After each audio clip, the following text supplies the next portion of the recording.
I work at a gas station in rural Pennsylvania. It's a boring job, but it's pretty easy. Pays all right. A few weeks ago, this new guy started.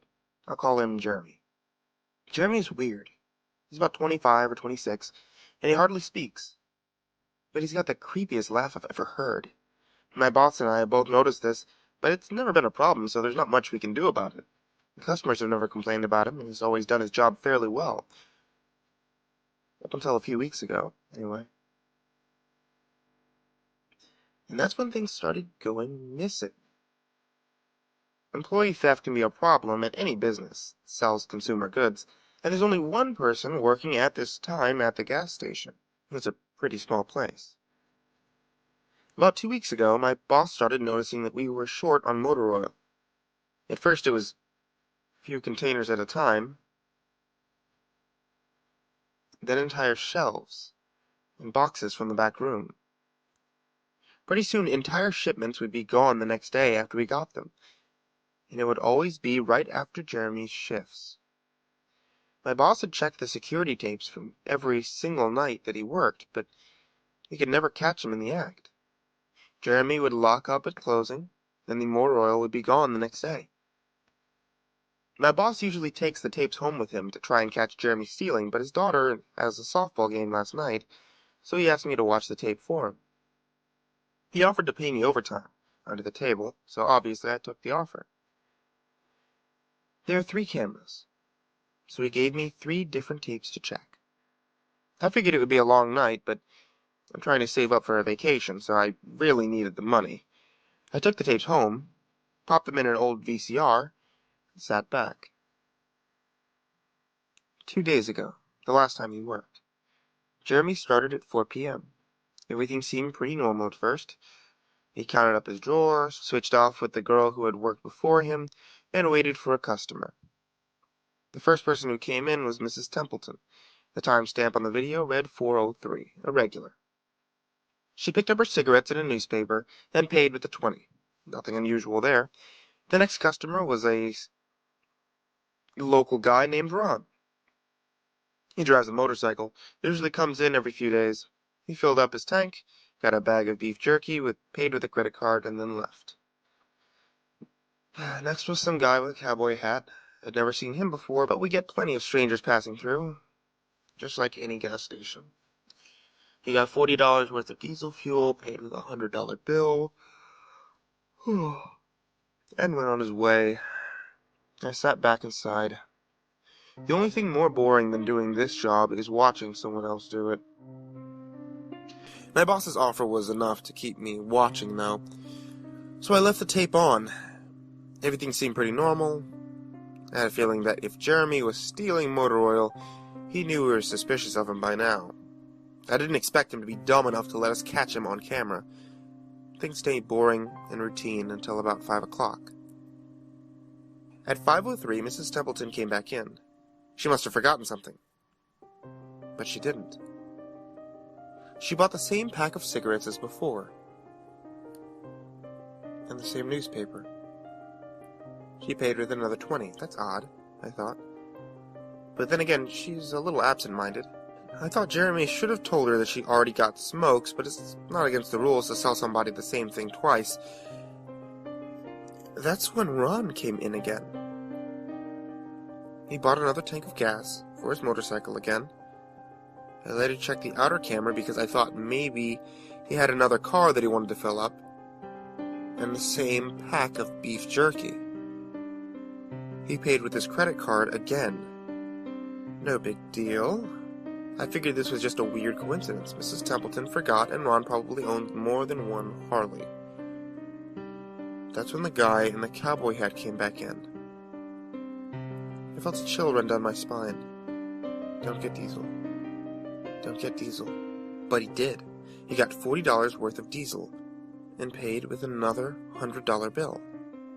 Every move he made was identical to his first visit, right down to the way he scratched his nose before walking out. Either the guy was rich, owned a lot of trucks, and just moved into town, or something really bizarre was happening. I kept watching. Every customer for the next hour was the same as before, every single one. I was seriously freaked out, and then at 6:03, Mrs. Templeton walked back in. She bought her cigarettes and newspaper again, and paid with a $20 bill. I thought I was going to lose it. I only watched another half hour before I started fast-forwarding through the rest. It was all the same. Every customer would come in at the exact same time, exactly 1 hour apart. Now I know what you're thinking. That sneaky motherfucker Jeremy had messed with the tapes. He had run a loop of his first hour of business over and over and over. And that wasn't the case. There were windows at the cash register area that the camera covers, and I watched the sunlight fade as time ran on. Jeremy's routine didn't loop. He swept, mopped, restocked, and did all his duties exactly how you would expect. But the same customers kept coming in. I was panicking at this point. Something was seriously wrong with what I was seeing, and I had no explanation for it. I skipped ahead to when he locked up and walked out to his car. He hadn't stolen anything, but he kept watching, just to make sure. I fast-forwarded one last time to about midnight. Exactly 12:03, out of nowhere, Jeremy's face popped up on the camera. I don't mean he moved his head into view. I mean, 1 second the store was empty. The next second, his face was all I could see. He wasn't looking at the camera. He was looking at me. I'm sure of it. I screamed and fumbled for the remote. By the time I grabbed it, he was gone. Just as soon as he had left. One frame he was there, the next he wasn't. My hands were shaking like crazy, but I popped in another tape. The other indoor camera showed the back area, by the cash register. And I'd be able to see how he got up to put his face in camera like that. I skipped ahead to 12:03. But there was nothing. I would have been able to see him standing on a chair or something on this tape, but he wasn't there. I didn't see him enter the store at all after he left. It's like he wasn't really there. He doesn't know the security code, and no alarms were triggered that night after he locked up. What I did see, however, was that at 12:03, the motor oil vanished off the shelf. All of it. Same as Jeremy's face. 1 second it was there, the next it wasn't. I turned the tape off and went to bed. I didn't get a wink of sleep. My body was exhausted right now, but my mind was racing. That tape was undoubtedly the creepiest, most disturbing thing I've ever seen in my life. I work in a few hours. My boss asked me to bring the tapes back in and let him know what I found, but really, what the hell am I going to say? Jeremy works the night shift tonight, directly after me, and the plan is for my boss to come in just before I leave and confront him with me, as I'm supposed to be the one who caught him stealing. I have no idea what I'm going to do. I suppose I have to show my boss the tapes, but I don't want to watch them with him. I never want to see something like that again. I can't get the image of Jeremy just smiling directly into the camera out of my mind. It was the creepiest look I've ever seen on another human being's face. Anyway, I'm going to get some last-minute sleep before I have to go in and deal with this. I'll let you guys know what happens. Update. 2:49 p.m. Updating from my phone. Apologies in advance for errors. My boss just finished watching the last of the tapes. I told him what to expect, but you really can't prepare someone for something like that. He's scared shitless. I am too. And Jeremy's due to come in at 4. We've got a little over an hour to get this shit together, but neither one of us knows what to say to him. Is he just a fucked up guy who likes to steal motor oil and scare the shit out of people? Or is he something else? I don't know if this is crazy, but does anyone think he could have anything to do with the time loop? My boss says he never noticed anything like this in the other tapes.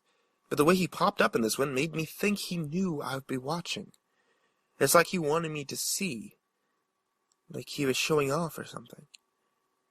The way he smiled into the camera like a little kid showing you a sand castle. Something like that. I don't know. I probably sound crazy, I'm sure. I sure feel the part. I'm going to talk to my boss some more. We have to calm ourselves down and figure out how to handle this. I'll update again tonight, but I have a really bad feeling about how this is going to play out.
Jeremy never showed up. My boss and I decided to call the police, as you're well aware.